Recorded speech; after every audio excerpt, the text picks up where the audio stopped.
한국의 독립운동가이자 교육자이며 전 세계로 정치활동을 하였던 안창호에 대해 알아보자. 안창호는 1878년 11월 9일 평안남도 강서군 도롱섬에서 농부 안흥국의 셋째 아들로 태어났다. 그는 8살까지 집에서 글을 배웠고 집안일을 도우며 서당에서 한문을 배웠다. 그리고 안창호는 어릴 적 옛날 이야기책 읽는 것을 좋아하여 동네 어른들이 안창호를 사랑방에 불러다 옛날 이야기책을 읽게 하였다고 한다. 1895년 그는 미국 북장로의 선교사 언더우드가 설립한 구세학당에 입학하여 신학문을 접하고 독립협회에 가입해 민족운동에 눈을 떴다. 그러나 1898년 독립협회가 해산하자 그는 점진학교를 세우고 교육자로 변신하였다. 1902년 안창호는 교육활동을 접고 약혼녀 이혜련과 결혼한 후 부부가 같이 미국으로 유학을 떠났다. 안창호와 이혜련 사이에서 낳은 자녀는 3남 2녀이며 그의 장남 안필립, 차남 안필선, 셋째 안수산, 넷째 안수라, 막내 아들 안필령이다. 이때 미국으로 가는 백길에서 하와이 섬의 웅장한 모습을 보고 감격하여 그는 자신의 호를 직접 도산이라 정했다. 도산은 망망대해에 우뚝 솟은 섬과 같이 조국을 일으켜 세우겠다는 뜻의 이름이라고 한다. 그리고 그는 리버사이드에서 각종 일을 하며 공부하였고 힘든 상황에서도 1905년 미국 최초 한인 민족운동단체 공립협회를 창립하였다. 이후 공립신문을 발간하여 위기에 처했던 고국에 소식을 알리기 시작했다. 1907년 그가 귀국해 대한 사람은 실력을 길러야 한다라며 애국 계몽운동을 하기 시작했다. 그리고 안창호는 신민회와 대성학교를 설립하기 위해 전국을 돌아다니며 연설하였고 많은 청년들에게 감동을 주어 독립운동에 뛰어들게 하였다. 훗날 조만식과 여운용도 안창호의 연설에 감명을 받아 독립운동가가 되기로 결심하였다고 한다. 그 후 그는 평양에 대성학교를 설립하고 1909년 김좌진, 이갑진과 함께 서북학회를 창립하였다. 그리고 당시 조선 통감이었던 이토 히로부미가 안창호에게 청년대각을 제안했지만 거절하였다. 또 대성학교 학생들은 융희 형제가 소도지망을 순행할 때 이토 통감을 위해 일장기를 들고 나오라는 요구를 거부하였다. 이러한 여러가지 이유로 그는 요주의 인물로 지목되어 일제의 감시를 받았다. 같은 해 10월에 안중근이 만주 하얼빈에서 이토 히로부미가 암살한 사건이 발생한다. 그런데 안창호가 이 사건에 관련되었다는 혐의로 일제에 의해 체포되었다가 무혐의로 풀려났다. 이후 신변의 위협을 느낀 그는 1910년에 중국으로 망명하여 산동성에서 민족 지도자들과 총동회의를 열었다.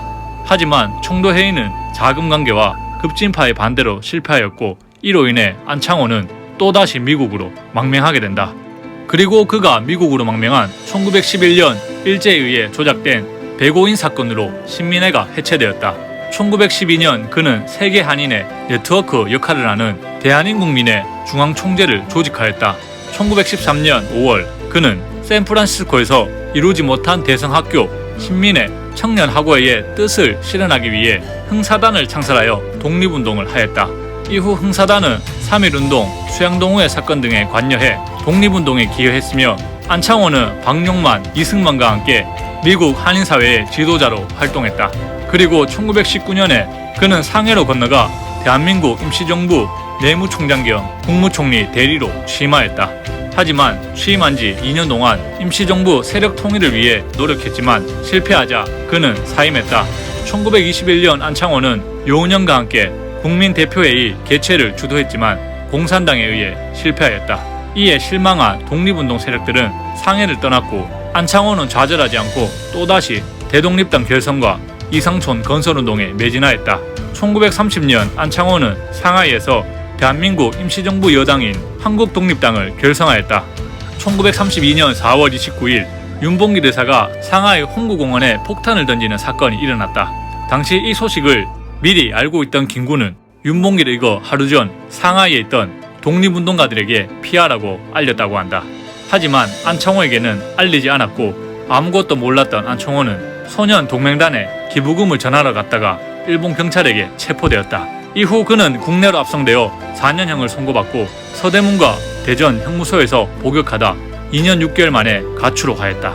안창호는 허약해진 몸을 이끌고 일본 경찰의 감시를 받으며 전국을 순회하면서 강연을 하였다. 그리고 그는 경남 강서군 대보산에 송태산장을 손수짓고 그것에 응가하였다. 이때 안창호는 모든 활동을 금지당한 상태였지만 국내 흥사단 조직인 동우회의 민족운동을 배후에서 지도하였다. 1937년 6월 28일 그는 수양동우회 사건으로 또다시 체포되어 서대문 형무소에 수감되었다. 그리고 그는 윤치호의 탄원 끝에 병보석으로 풀려났지만 심한 고문과 감옥 살해로 인해 폐렴, 간경화 등 여러 질병을 앓았다. 그래서 출소 후 경성제국대학병원에 입원하여 치료를 받았으나 심한 간경화증으로 그는 1938년 3월 10일 향년 59세로 사망하였다. 그가 죽기 전 미국에 있던 가족들이 국내로 돌아와 그를 만나려고 했으나 무산되었다. 그는 가족들에게 현재 상황이 위험하여 오지 말라고 편지를 보냈고 결국 안창호는 가족들을 보지 못한 채 사망하였다. 그리고 일제는 안창호의 사망이 끼치는 파급 효과를 우려하여 가족들에게 수도회를 열지 말고 장례식 주관 및 참석자는 가족 친지 등 몇 명에 한하여 고별식에도 이들 이에는 들어올 수 없다며 통보하였다. 또한 일반인의 조문이 금지되었고 친족이 상복을 입는 것까지 금지되었다고 한다. 영안실에는 정사복 경찰관 40여 명과 형사들을 배치하고 조문객들의 출입을 통제하였다.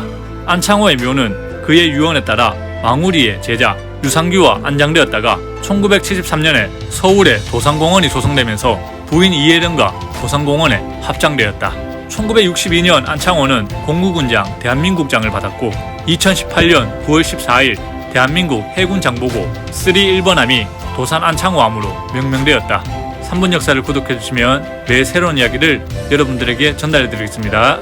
시청해주셔서 감사합니다.